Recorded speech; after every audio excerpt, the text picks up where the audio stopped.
So fitness aspects, you gotta choose your training style, all right?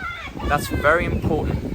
So whether you do running, like bodybuilding, CrossFit, powerlifting, that one requires a lot of strength training.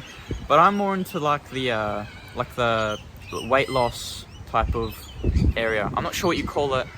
Forgot what you call it. I'll do some research on that. But anyway, what I do is I do at least 10,000 steps a day. You need to do 10,000 steps at least, bare minimum.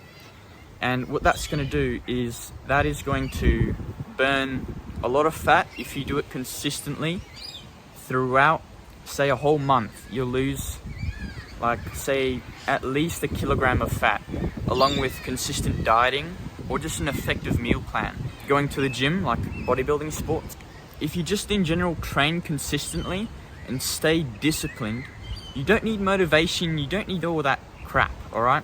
What all these influencers tell you that you need, like motivation and all that stuff, it's just a bunch of crap. You need discipline, alright? Discipline is what you need. And that is how I managed to lose over 6 kilograms in fat. 2 months is how long it took me to lose over 6 kilograms in fat. And now I'm down to 89. Yes, that's right, 89 kilograms. I'm going to try and sign some clients to also help on their fitness journey. So if you're interested, make sure to click the link down in the description and let me know via DM on Instagram. Alright, so what you got to do is on cardio day, which is probably the first day that you got to do to like activate your body into that fat loss mode. Like you got to do like HIIT training, 10,000 steps every day, right? Or even more if you want to do like 20,000 or at least 15,000 if you really want to.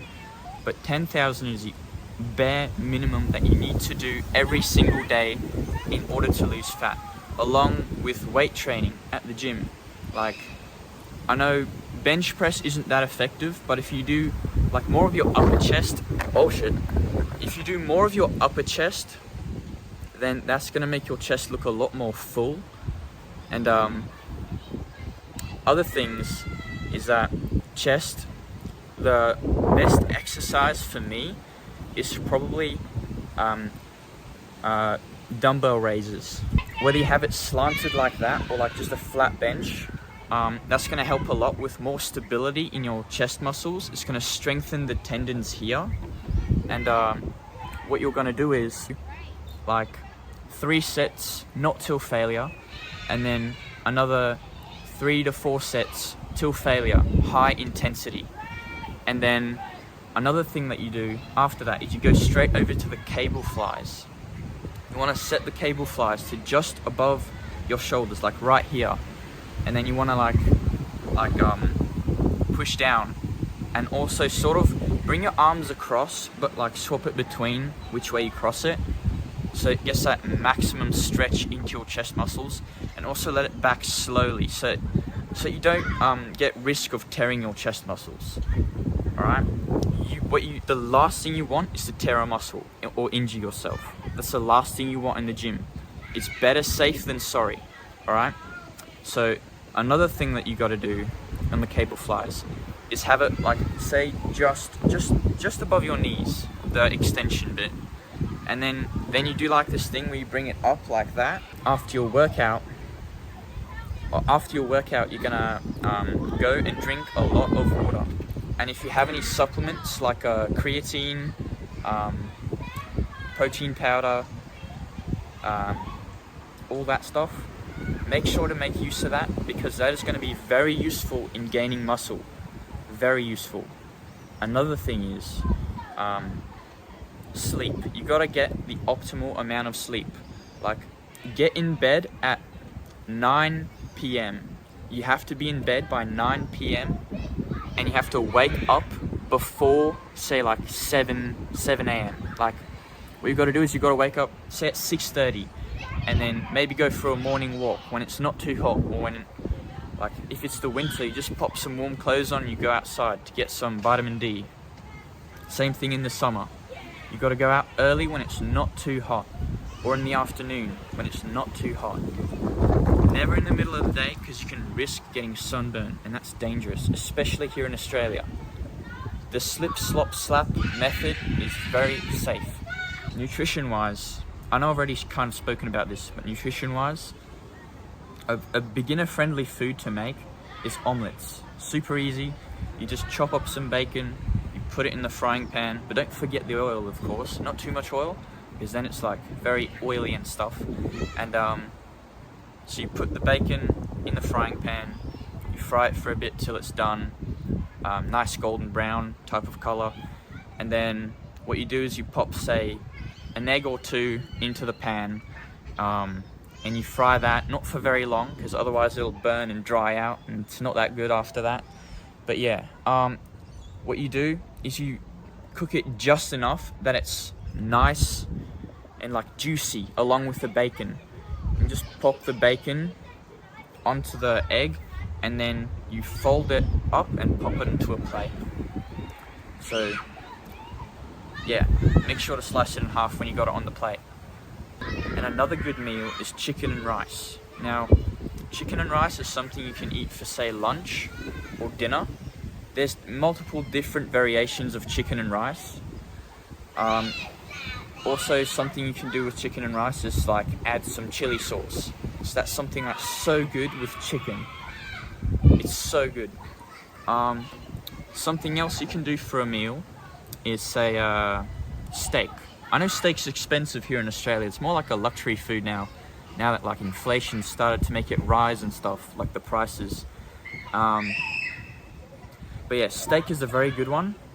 If you put that on the barbecue, like a flame barbecue, not a gas barbecue. You want to put it in like coal underneath the steak, and like let it sit above a fire, and like let it cook slowly until it's like that juicy, nice, well done color. Like it needs to be well done though, not medium rare, because medium rare, I'm not sure about that, never had it. But yeah, I like my steak well done. Also, don't forget some salts. You need to put the good old salts on your steak, which is pretty good as well. I'm pretty sure steak is something like 30 grams of protein or 20 grams of protein per like a full T-bone steak. I know 1 egg equals 6 grams of protein, which is good. I'm not sure about bacon though. This is all just off the top of my head, but yeah. Another thing is, now, training-wise, you got to have good form, otherwise you're not going to make the correct progress. Good form is key, as long as you don't ego lift. Ego lifting is bad. It's embarrassing in the gym, and people look at you strange when you do it, alright? And, like for YouTubers like Joey Swole, he's a good example. He calls out people that are misbehaving in the gym, and that's a good thing. I appreciate him for doing that. Also, a good thing is being considerate in the gym, of course.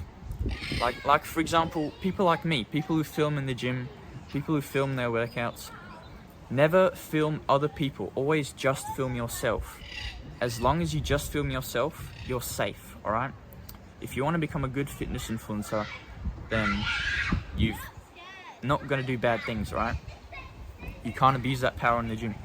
And another thing is, yeah, just train consistently. Make sure that you do the right thing by eating good, training good, sleeping good, and then, of course, putting in effort, like just being a good person in general. But yeah, if you guys are interested, I've got a training program on whop.com. So if you guys want to take part in that, it's very good. I'll help you guys achieve a good physique. I'll put a link down in the description for that. If you guys are also interested, I've got a clothing brand that I'll also put down in the description. I hope you guys enjoyed the video. it would be massively appreciated if you could like and subscribe.